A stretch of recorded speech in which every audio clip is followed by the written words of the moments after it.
আসসালামু আলাইকুম। আউযুবিল্লাহি মিনাশ শাইতানির রাজিম। বিসমিল্লাহির রহমানির রহিম।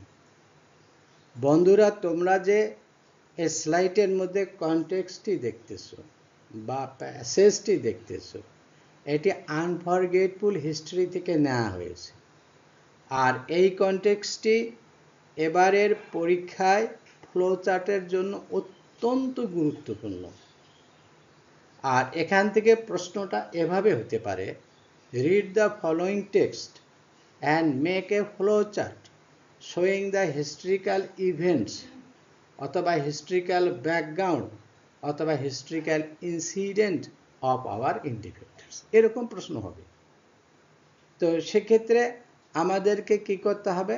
প্যাসেজ থেকে প্রথমে আমাদেরকে হিস্ট্রিক্যাল ইভেন্টসগুলো বা হিস্ট্রিক্যাল ব্যাকগ্রাউন্ডগুলো অথবা হিস্ট্রিক্যাল ইনসিডেন্টগুলো চিহ্নিত করতে হবে। তারপর সেই ঘটনাগুলো ধারাবাহিকভাবে আমাদেরকে এই বক্সের মধ্যে লিখতে হবে। তবে লেখার ক্ষেত্রে তুমি হুবহু কপি করেও লিখতে পারো, আবার একটু এদিক সেদিক করেও লিখতে পারো।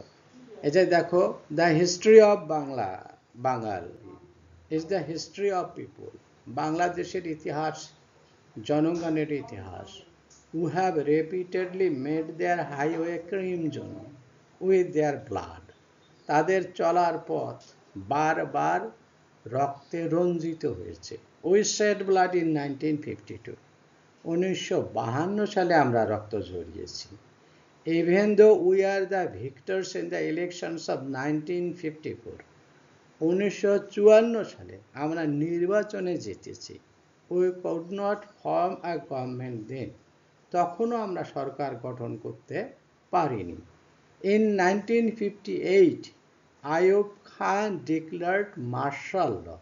1958 সালে আইয়ুব খান সামরিক আইন জারি করেন টু এনস্লেভ আস, আমাদেরকে দাস করার জন্য, ফর দ্য নেক্সট 10 years, পরের 10 বছর।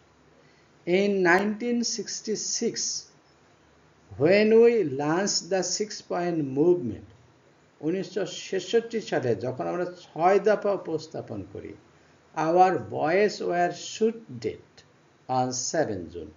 আমাদের ছেলেদেরকে 7 জুনে গুলি করে হত্যা করা হয়।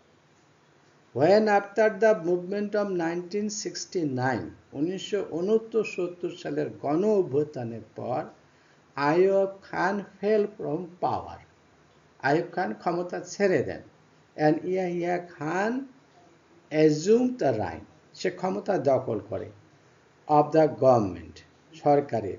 he declared that, তিনি ঘোষণা করেন যে he would give us constitution, তিনি আমাদেরকে সংবিধান দেবেন, and restore democracy, এবং গণতন্ত্র ফিরিয়ে দেবেন।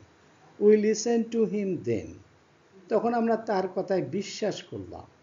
a lot has happened, অনেক কিছু ঘটে গেছে since an election have taken place, এবং নির্বাচন সংগঠিত হয়েছে। তো এই প্যাসেজটা থেকে হিস্ট্রিক্যাল ঘটনাগুলো কি কি দেখো, যে শেড ব্লাড ইন 1952, তারপরে দেখো যে ভিক্টরস ইন দ্য ইলেকশন অফ 1954, পরে দেখো হচ্ছে যে 1958 আইয়ুব খান ডিক্লার্ড মার্শাল ল, সামরিক আইন জারি করেন। আর 1966 সালে কি করে, যে লঞ্চ দ্য 6-point মুভমেন্ট।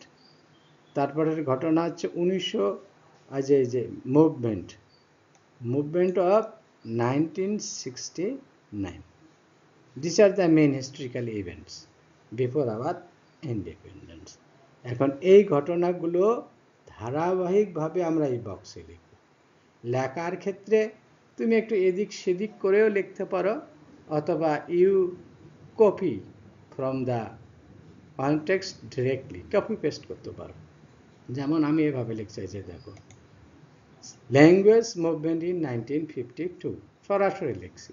তুমি লিখতে পারো শেড ব্লাড ইন 1952। তারপরের উত্তরটা দেখো, আমি লিখছি এভাবে, যে ভিক্টরস ইন দ্য ইলেকশন অফ 1954, এই যে 1954 সালে ইলেকশন, যে ভিক্টরস ইন দ্য ইলেকশন অফ 1954 হুবহু আমি লিখছি। তারপরেটা যে দেখো আমি কীভাবে লিখছি, মার্শাল ল ইন 1958, আমি আইয়ুব খান বলিনি, ওটা বলার প্রয়োজন নেই, ঘটনা শুধু আমরা লিখব। তারপর যে এই যে 1968 সালের 1966 সালের 6 দফা আন্দোলন, এই যে দেখো 6 পয়েন্ট মুভমেন্টস ইন 1958। তারপরে আসলো 1969 সালের গণ অভ্যুত্থান, এই যে দেখো ম্যাস মুভমেন্ট ইন 1969। তুমি এভাবে অবশ্যই বক্সের মধ্যে লিখতে হবে, ধারাবাহিকভাবে লিখতে হবে এবং এভাবেই লিখতে হবে। আর বন্ধুরা, তোমরা আমার এই চ্যানেলটি সাবস্ক্রাইব করো আর এই ভিডিওটি বন্ধুদেরকে দেখার জন্য শেয়ার করো। সবাইকে অসংখ্য ধন্যবাদ।